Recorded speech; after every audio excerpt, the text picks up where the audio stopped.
Bia kam si na zite. Kan se tuke nke na agba ya. Mami iwe. Iwe ka ị na-agba.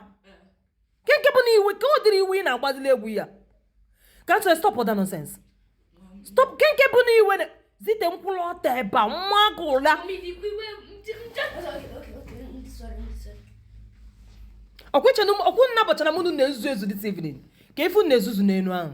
Mommy, opu a. Come where video where record myself. Gini me? So mzine to ya record mo come for how this open na look na isimu. Come to you pick from nowhere. We will look the head out of more AC. We name more room isimu because isimu na still full mofu. Osimu that muje dolo pugi. That osimu muje dolo pugi. That can't use ya. See, sorry for you. What put the thing firstly for more issue. See, Makana wa. Okay. See, any story in his entire life. No. As long as all be ever. See, sorry, man, all made mistake to more. Oh, boom, dinani ya. I am sorry, mom. Okay. So then. This thing where bido from upstairs. Gini where bido? This thing. Gimbo yang. Oh, iwe dance. Iwe dance where bido say from up. Ego iwe. Okay, iwe where bido. All right. Come see again. Come see. Oh, gini. Mommy, so iye man. So is it na ili head again? What can I wear head here? Biko. Sure. In what can I wear head here? Oh, you leave the head like this. It be like this. Now, just slowly. Nini yake anacha white. Nini yake anacha white ko onye na-ekpo kota na Abakaliki Express Road. So like this. Oh, I see. Oh, what do you do like this? Again. Oh, like this. Never like that. Kan si ihe njuru gị bụ gịnị na-eselu gị na zita so gị gosi m ka isi mee. So where we need the head softly. Okay, well ya softly. All right. No I say mo head ya. So I say mo come see sorry to ya. See ya. Okay. All right. Jesus. Owe tell me cry. Maka obia di. Ko bia bo obi lo wale eliwa na obi tiwale etiwa. Okay. Again. All right. Mommy, one of the things slowly where you are very heavy. Softly, mommy. And mommy, makanawa. Simuna uwa opiji. As long as all Jesus, living at ogene. this Ogene bienka. Come on, sister, jekure beni. Onye ala ogbo ete.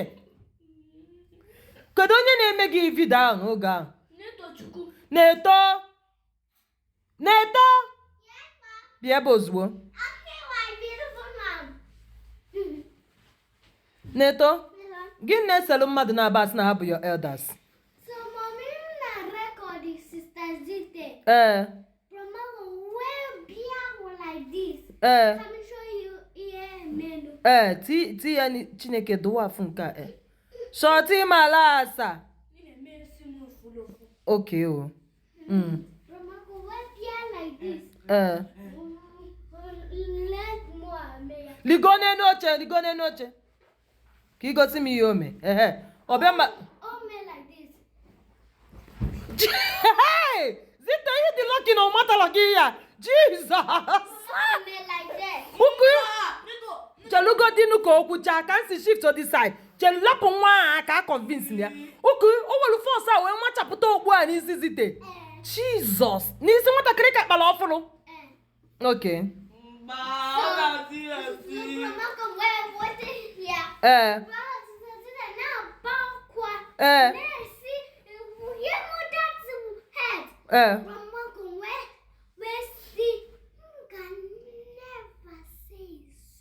Ukosi can never say sorry to Ginwa.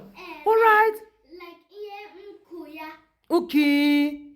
Can never say sorry. Hey. Give her my whole life. Okay, in his whole life. Ha! Iya ka fazit kan si me. Kan so kwu yi na zo nke gi. Mpa, mommy, but the your bodyguard of Opu. It is my bodyguard of Okpu. Kamsi, sekpula ana. Nọlebe agọrọ nwanne gị gbaala. Bala. All right, ị chala ịmala onye ya gbaala na gị ngwanụ.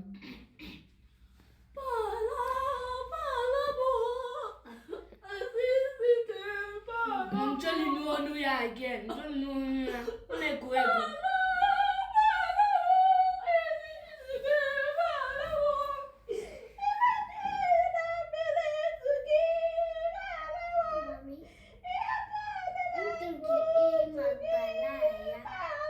Ọ mụ na-agbaghara ya onye na-eme gbaghara na n'ebe ahụ.